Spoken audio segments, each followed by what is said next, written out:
Well, hi everyone and good morning. Today we spoke about how this Dubai restaurant is charging 1,000 dirhams for pineapple pizza. That must be crazy, right? And as well how this Germany court is saying only chocolate made in Dubai can be called the Dubai chocolate. We would want your thoughts on that. And as well, of course, we couldn't miss Dubai Bling season 3 because Safa's shocking reaction to her husband's female trainer had fans divided. So if you missed the episode, don't forget to subscribe to the Lovin Dubai Show podcast wherever you get your podcasts from and enjoy. Hello and good morning and welcome back to the Lovin Dubai Show. I am joined today by Annika. Hello. Thank you so much, Annika. It's been a while. Thank you for having me. It has been a while.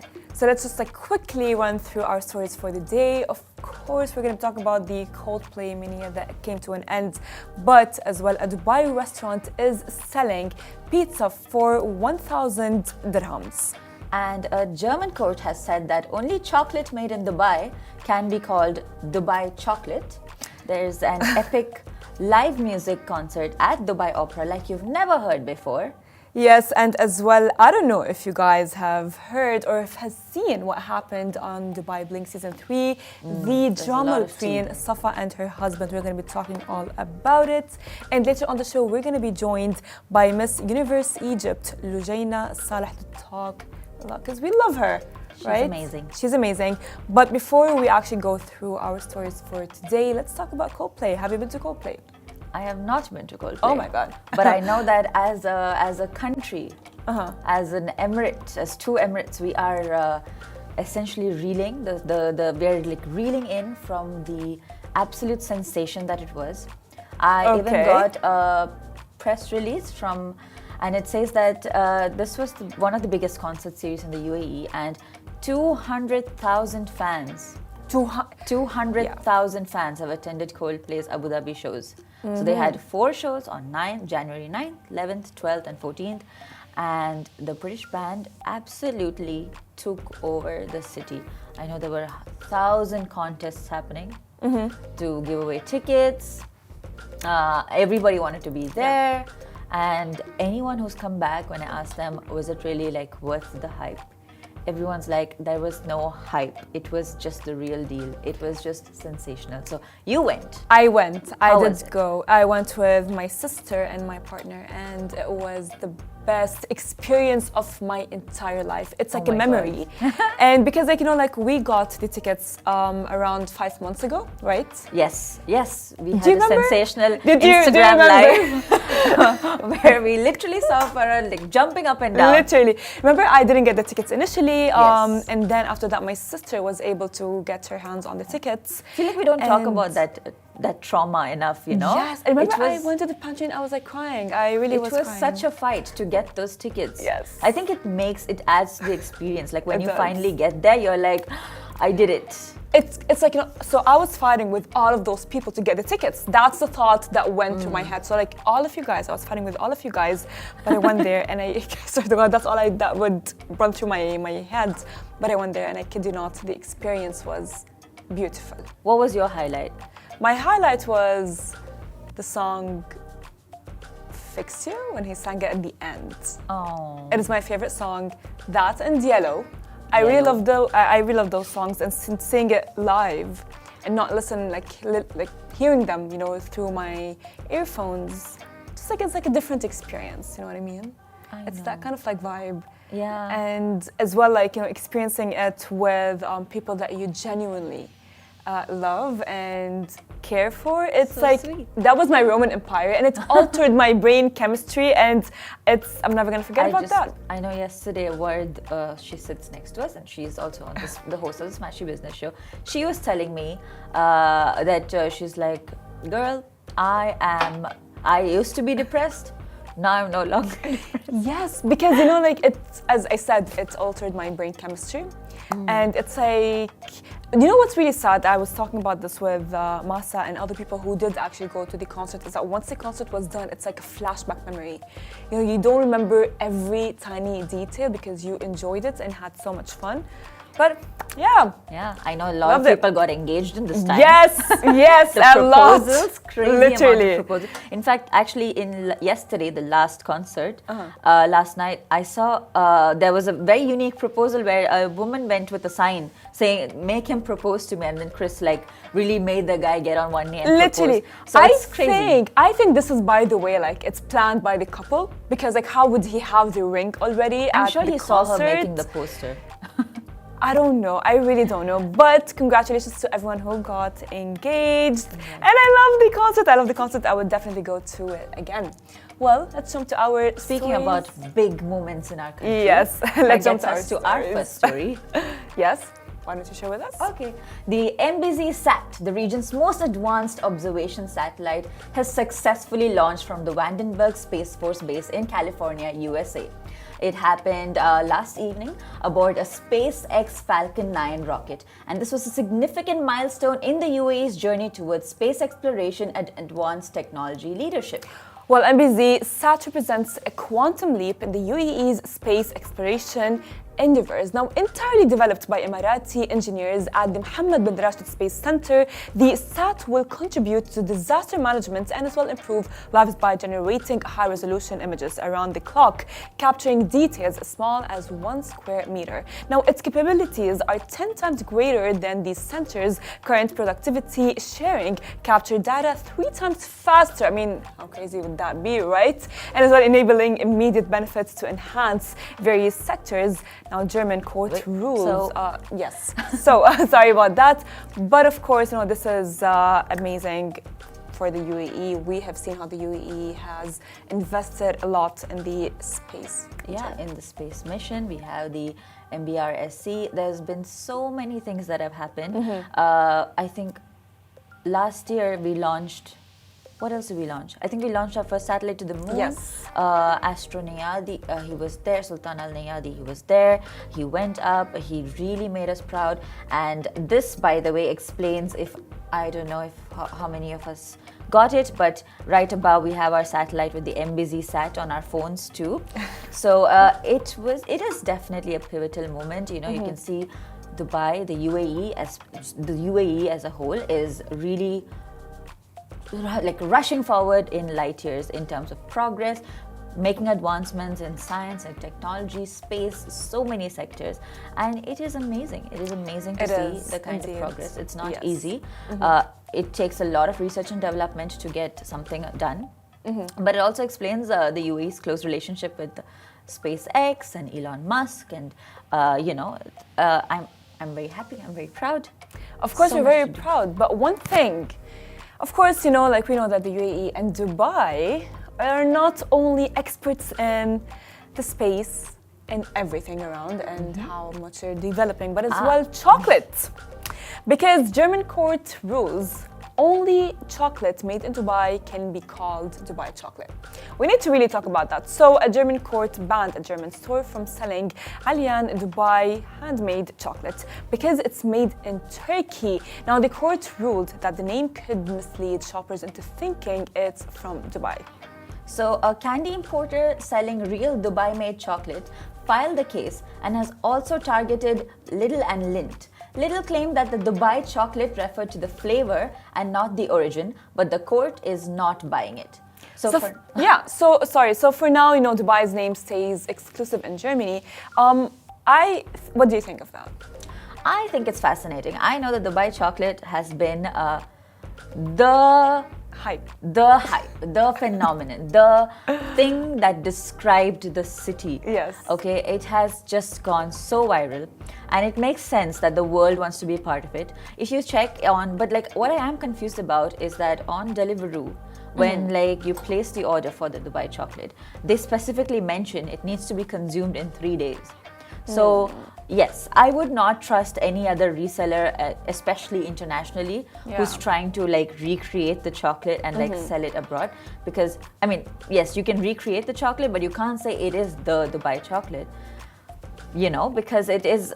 I get that, but if you think about it, the Dubai chocolate is originated from Sarah Hamoudi because it's pregnancy craving that she got, right? And she added the pistachio with kunafa. Who would have thought of that? Who would have thought of that? I'm sure the idea is unique, but it's just, should other places sell Got it, it. saying it's to Dubai? I mean, I guess, but then there's also I was reading the comments on the post that we did yesterday, and some of the comments were going on like, then French fries should just be called fries. Why are we saying they're French? You know? Yeah. So the Dubai chocolate has kind of just become like a blanket nomenclature Yeah. for the chocolate itself. But like, I think the only name that is exclusive to the city is the Fix pistachio kunafa chocolate, you know? But I think when we say Dubai chocolate, I think that is a term that's more open to everyone because everyone knows it as the Dubai chocolate. If you think Dubai chocolate, you're going to think a brown slab with green filling in the center, crunchy. Green filling in the center and crunchy. I actually do agree with you on that. Like, you know, like maybe they should limit companies of calling it Fix or Fex because there are some things like See, Fex. that was an obvious. It's like very obvious, you know, but the Dubai chocolate is fine because like, you know, like it's the Dubai chocolate and it's the flavor of like kunafa and pistachio, which was originated in Dubai by San Hamoudi, and we love it. And I love it. I've tried it and it's perfecto. But what's not perfecto is this, because a Dubai restaurant is charging 1,000 dirhams for pineapple on pizza. Can you imagine? So interesting. So interesting. It's like, how far will your hate take you? So, Go on. so a conversation about a pineapple pizza has entered the chat because a Dubai restaurant keeps prices normal for all their pizzas except when pineapple is involved. And then the price skyrockets. Even their staff uniform is a bold statement against the controversial topping. Well, how did it start? So, pineapple on pizza started in Canada in 1962 when Sam, a Greek immigrant, added canned pineapple and ham to a pizza for fun. He called it Hawaiian, and after the pineapple brand. Now, the rest is history. You know, of course, this is, I mean, I think this is a crime. I think this is a crime. And I think that he is charging 1,000 dirhams to make the person feel like he paid a lot for that. You know what I mean? Yeah, he's like, is it worth it? Is that cost worth Yeah. it? So there you go. You can pay 1,000 dirhams. But like, you know, I feel like this is a great moment for people who actually love pineapple on pizza to like band together and go to that restaurant and pay that 1,000 and let's split and eat that pineapple pizza. Cause like, you know, stay true to like what you like. I just feel like I am no food expert. Yeah. But I feel like judging someone or like making a whole brand. I know it's a fun thing to do. It's a fun debate to have, pineapple on pizza or not. But I just think let them eat their pineapple on pizza, you know? Like, why should we stop them? Why should we judge them? But I mean, to be honest with you, because like, why not? Like, who eats pineapple on pizza? I just want to know. I want to know because this is for sure a crime. Because as well, of okay, course, but like, what is it about pineapple on pizza that makes you so icky? Look, what pineapple is very sweet, yet in a bit sour. You know, it's very yummy. But then there is the pizza dough, and then there is the tomato paste. They both don't work together. You know? Yeah. It is a crime. I know for sure that this is a crime that everyone should avoid. Like, I mean, this is my personal opinion, but So it's basically the sweetness bit. it's like, can you imagine? Like, it's like the sweetness of the pineapple, right? And the sourness as well. It's not like very sweet, like like a chocolate or like pistachio, but it's like that element, you know what I mean? I had to the mouse act it element. out. Yeah, it's like the mouse element. Does not mix with the bread and the tomato paste. It does not, and the cheese. Like, I'm sorry. Some would argue that tomato is a fruit. So technically. Oh my god. Okay. Well. But like, you know what? I've never really been one to eat pineapple on pizza, but I just think this is a very interesting way to just say what's go going on in about your it. head, Annika. I just You can say it. Just say it. It's fine. just pineapple on pizza. It's like, I don't think anyone should be persecuted or charged 1,000. So it doesn't work. Maybe. Say it. I don't know. It's taste buds. You know, everyone has a different taste, and I am going to honor and respect that. And I am never going to call judgment on anyone who likes pineapple on pizza. Well, no judgment, but just like please don't do it, because as well, Lovin Dubai asked their followers, how do you feel about the controversial pineapple pizza We topping? did ask many of them. Yes. We did a poll on WhatsApp. If you aren't following us there, do that. Do you want to let us know what's the verdict? The verdict is in, and most people are not fans of it. So Thanks. Thank you, guys. Thank you all, because that is a crime. That is a crime I think no one would want to be part of. Well, I mean, if it's but here's something If you that like people it- do want to be part of. if you actually. like it, then sure, go ahead. But anyway, But we have something that people do want to be part of. And that is Yes. that this January, Dubai Opera is becoming the spot for epic live music. Kicking things off on January 17th, the music of Led Zeppelin is taking on the stage with legendary hits like Whole Lotta Love, Stairway to Heaven, and Black Dog. It's going to a whole new level with a 60-piece orchestra led by Richard Sidwell. This is the ultimate combination of rock meeting symphony in the best way possible. And then what's happening on January 18th? And then, of course, on January 8th, Nirvana reimagined symphonic flips your favorite grunge, of course, anthems like Smells Like Teen Spirit and Come As You Are into mind-blowing orchestral masterpieces. And for the grand finale on January 19th, Symphonic Jackson brings the king of pop's magic to life with Thriller and Don't Stop Till You Get Enough. Of course, reimagined in ways that will for sure blow your mind. So whether you're into rock, grunge, or even pop, these one-night only shows are too good to miss. So grab your tickets now at Dubai Opera website, which is very exciting. I am so excited about this as someone who personally absolutely loves rock music and classical music. This is the ultimate combination for me, and like it's amazing the different the different artists that you're doing a tribute to. Led Zeppelin, Michael Jackson. These are not small. These are like sensational artists who've like created history. They have a legacy, and I'm so glad that like people don't forget it, and like people constantly of course, how would you forget it? These are icons. This is a tribute. For sure, I agree with you, and it's like at this point, what I love the most is that Dubai has been like a hub for all kinds of music. We saw Coldplay, and now there's like Dubai Opera. It's like two different things, two different genres. But Dubai Opera is so good though, by the way. It is such an amazing place to go down, sit, and like really treat yourself to a good show. Everything is so well organized, and in general, like the setting of the opera is such that, wherever you sit, I feel like theaters really need to pick this up, but like wherever you sit, the acoustics are so good, and the sight is so good. Like you have such a clear visual of the stage. Everything is so beautifully well rehearsed. I went down for the Nutcracker. I've gone down for Singing in the Rain, so two shows they had previously, and like I was able to go backstage and like look at the setting, and there's so much work and so much planning and coordination that really goes into it. It's not easy. So like I think something like this is really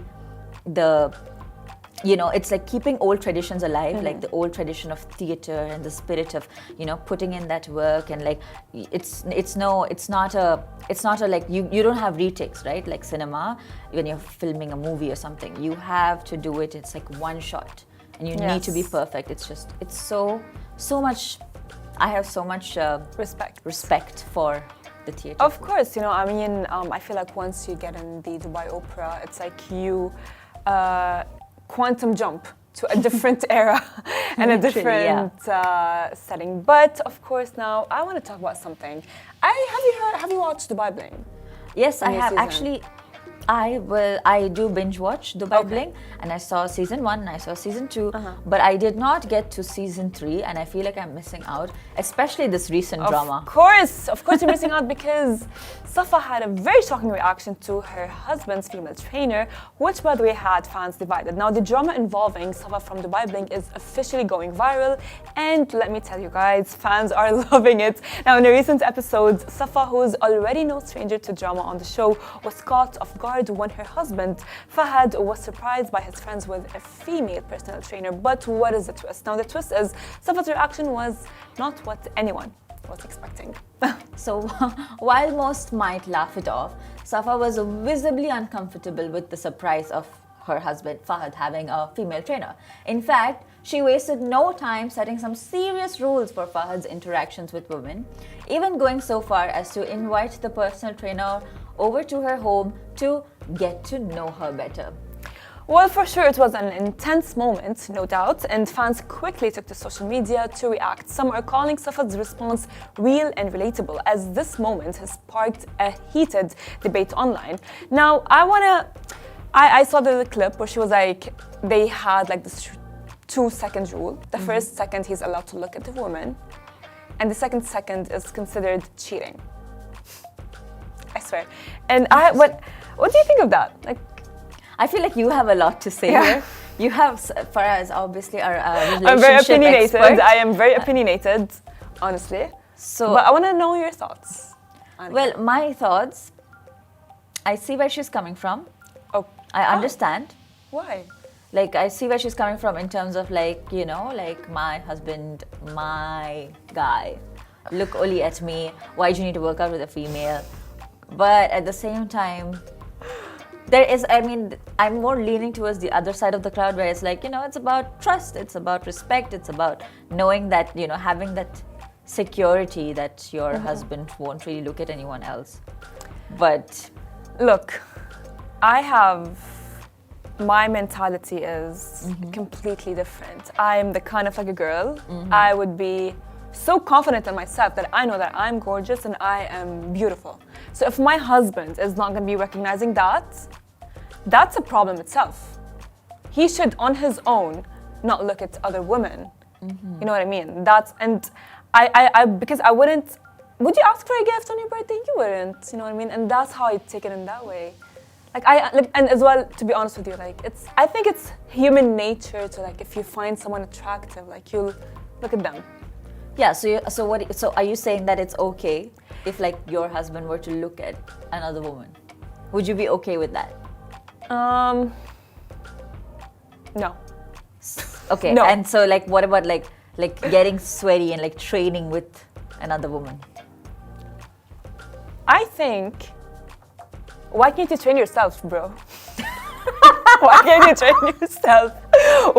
It's like, I'm sorry, you know what? I can train you. Like, I can train you, you know? I go to the gym and I can train you for sure. Okay. It's like, oh yeah. Okay. So that's it. That's the conclusion. The debate ends here. The debate ends here. Farah will go the extra mile and really teach you how to. Yeah, but I wouldn't ask for it. You know, it's like if he is going to be hiring a female personal trainer, I'd be like, because I am the kind of a person is that if someone does something that is I consider to be disrespectful, I'll be sitting like that, watching and just like analyzing in my head. But then at the same time planning karma. Okay. You know what I mean? Okay, you're vengeful. Because like if she had a male personal trainer, how would have he reacted? How would have he liked it? You know, because like he's like, of course, like he's not in the best shape possible, and she cares about him, right? And if she had a male personal trainer who is very tall and muscular, how would have he reacted? I would want to know, Fahad. Tell us. Damn. Okay. Stakes are raised. Questions have been asked. But I guess that brings us to a close to our stories for today. No, because I'll tell you something. Because look, there is like. It is something really like big because I see it all over TikTok, like the boundaries. If you set a boundary, for sure, you know, make sure that the boundary is spoken about between you and your partner. And if it's not spoken about, then that's a problem.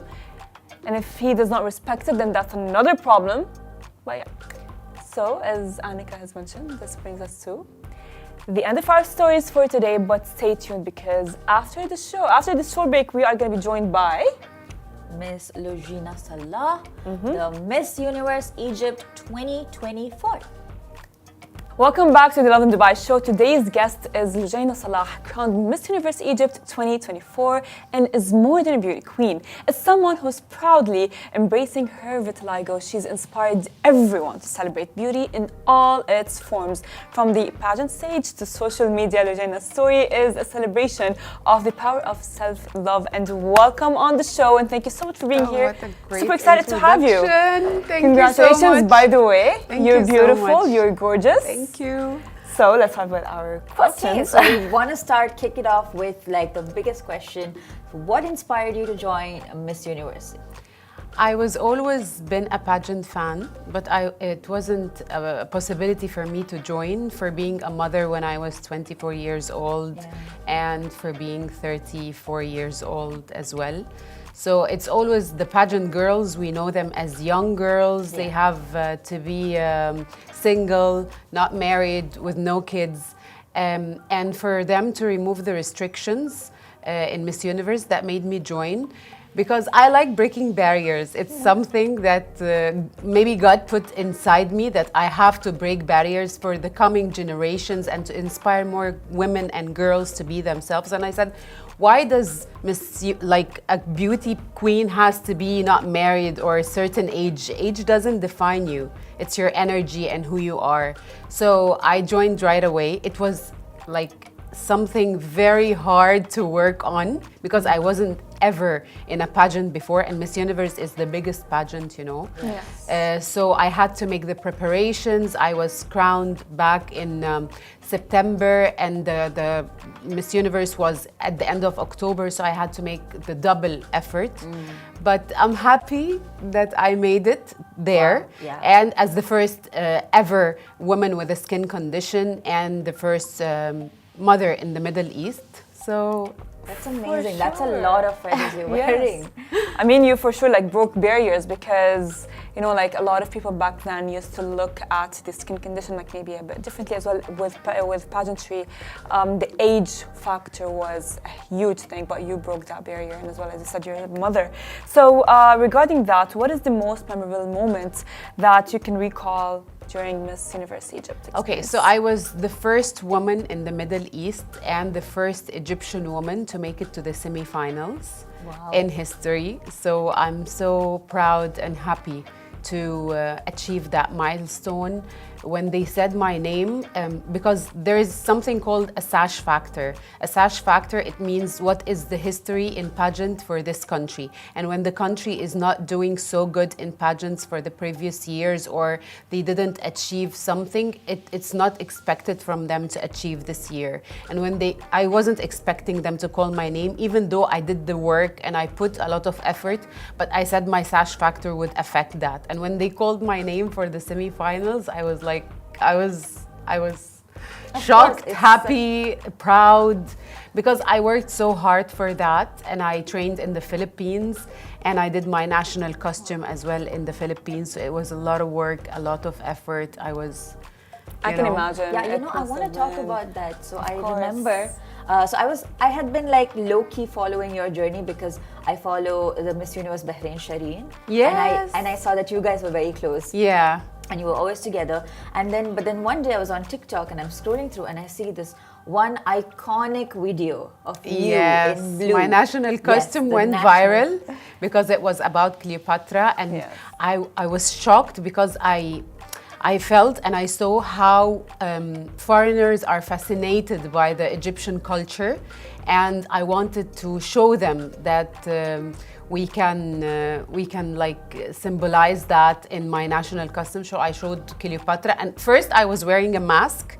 That mask, it's like the rise from the tomb is bringing the queen and the leadership back, and the strong woman back from the past. You literally got, you know, like the history of Egypt back into life again. With that. And I wanted to show them that we're back as strong women.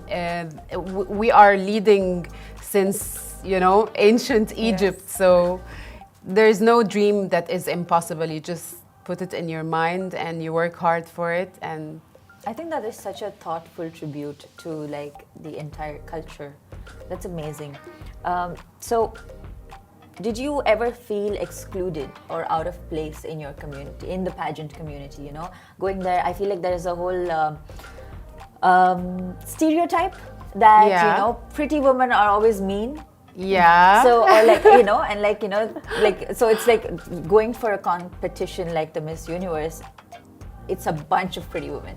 So what is that energy like in the room, you know, how is it? Honestly, when I first joined, you know, the strong countries are always together. The Yes. girls from strong countries, from a big stash factor, they're always together, encouraging each other. But when I just arrived, nobody expected anything from me.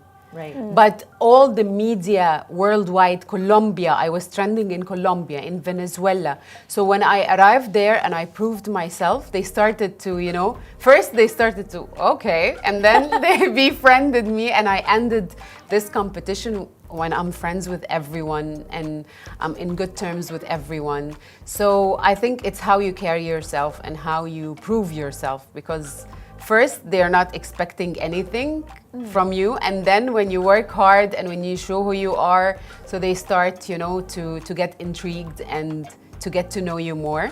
So I ended this competition with lots of friends, and imagine you have a queen friend in every country. That's amazing. And we were 128 countries, which was the first time in Miss Universe history to have that amount of beauty queens in 1 year. I think what made you stand out is not only that as well, it's your energy maybe. Your accepting energy, your breaking barriers energy, because you know, we don't see that a lot. As Annika has mentioned, when you think of like pageantry, you think it's beautiful women, right? Yes. But then you broke barriers with your skin condition, you broke barriers with the fact that you do actually have a kid, that even if it's not about age, it's not about if you're a mother or not, it's not about anything, it's about you. And that's what, and I think we can all see that, everyone can see that and feel that through the screen. But as well, I want to ask, with your vitiligo, when you, of course, you know, wanted to like participate in the pageantry, was it always like a part of a plan of becoming an influencer? And speaking about vitiligo, Honestly, it wasn't intentional for me to be an influencer. I was a makeup artist, and I shared my picture before and after, just to like a self-acceptance. This is me, this is my bare face, and this is me after. I was promoting for my work and in my workshop. I had a big master class, consists of 60 students, and I wanted to share my picture before and after to encourage people to book for the master class. So the people, they didn't see at all the picture with the makeup, and they concentrated on the other picture, because I think that girls and women, they need hope. They want something that gives them hope. Like Logina, she went out with her bare face, and she's not afraid to show who she is. And I receive a lot of DMs from mothers, from girls actually, who told me, like, you encourage me to be myself. I'm living my life because of you, and I think this is an added value. So it wasn't intentional for me to be an influencer, but I feel that God made me take that way, and now I'm not a makeup artist. I just teach makeup on TikTok, on social media, but I'm not like a bridal and you know a makeup artist like before. But at the same time, I felt that God leaded me that way. So it wasn't intentional. I was the Beautiful. most shy girl in the world, Yes. and now I'm in front of screens all the time. I mean, that's you're your a natural. purpose. That's your purpose for sure. You know, I think maybe your purpose in life was to teach women how to be stronger and show off who they really are, and that is beautiful. I'm curious, so like, you know, obviously competing in a pageant, and you said that you had only 1 month to really put in the work, because you got crowned a little in September. What is that like, you know, when you have a child? I'm sure like it's not easy to manage. Yeah, it's not easy at all, but we share everything together. Like, I sit with her, I share with her my dreams. When we have a conversation, like, mommy's dream is this and that, and she has to respect my dreams, and I have to respect her dreams when she grows up. If she wants to travel and study somewhere, it's not gonna be easy because she's my only child, but I'm not gonna prevent her from that. So we have this relationship of, you know, we build each other, we encourage each other. So, but you have to tell the child what to expect. Like, mommy is not gonna be there for the next month, but you're gonna be in safe hands. I'm gonna be reachable. I'm achieving my dreams. Look at my national costume. Look at this and that. So I was always talking to her about my vision and my dreams, just to tell her what to expect. If I'm not gonna be there for some time, but I'm gonna come back and we're gonna travel, we're gonna go here and there. And yeah. How was her reaction beautiful. to the whole, to your winning Miss Universe Egypt? She couldn't believe it. Like the video, I surprised her. So I wore the crown and the sash, and I sat in the living room and I called her. She's like, "What is this, Mom? That's What cute. is That's this? adorable. What is written here?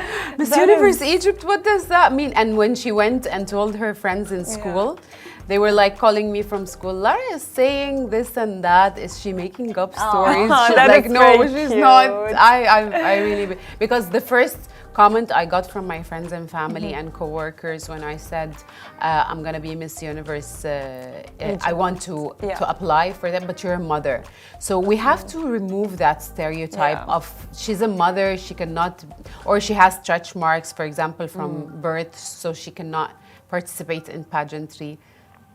I mean, clearly you are an influencer. Like, you actually did change, you know, the stigma. Landscape itself, exactly, all over. But if you could change one thing in the beauty or fashion world, what would it be?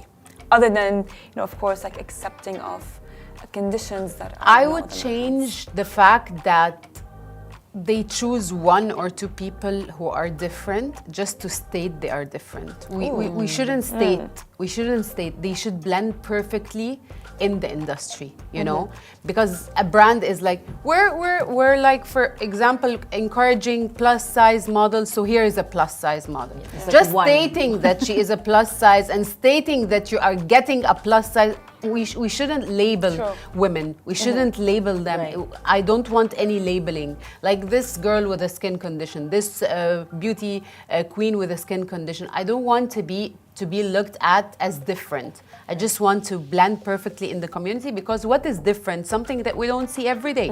If we see every day and we don't mention it, it's not different anymore. So this is how we blend. I want everyone to blend and get an equal chance in the community without having to mention that they are different. I love That's that. amazing. And I feel like now, thanks to you and, like, you know, putting yourself out there, it's becoming part of the normal, which is amazing. So, I mean, I'm sure it was not the same way for you while you were growing up, though.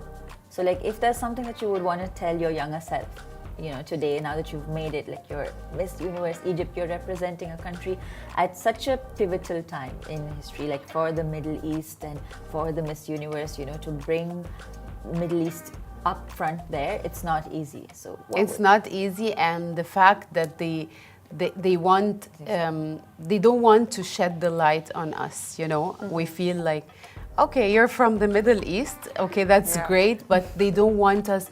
The semifinals, I reached the semifinals, I tried so hard, I fought so hard to be one of the 30 girls that got to the semifinals from 130 girls, 130 girls. Wow. So it wasn't easy. It was an effort that I put in every day. I used to wake up at 4 in the morning to just make sure I get the nice outfit from my wardrobe. I style everything perfectly. I do my hair and makeup. So I used to do, you know, double the effort, because when I first arrived there, there are fans and there are reporters that are taking pictures and videos of us. So they pass the girls, and the girl from the Sash Factor country, like Philippines, for example, or Colombia or Venezuela, they make sure she stands there to take pictures. So the first couple of days I wasn't noticed, but when they saw how strong I style my outfits, how perfectly I try so hard to get my hair done, my makeup done, I put in the effort, they start, "Miss Universe Egypt, please pose for us." And I'm like, when I reached the end of the pageant, everyone was screaming my name. Everyone was, and I even saw 2-3 people that are not Egyptian holding the flag. This is how pageant fans are very strong, but we never expected them to, you know. There are so much expectation Yes, that's from the true. coming Miss Universe Egypt, because now we're building our sash factor. That is Yes, beautiful. Well, thank you so much for coming here and talking to us about breaking stereotypes, what beauty really is. And as well, thank you, Annika, for joining me today. For sure, love the conversation Thank you with so much. you guys. And this brings us to the end of our show. You can guys stay tuned tomorrow, same time,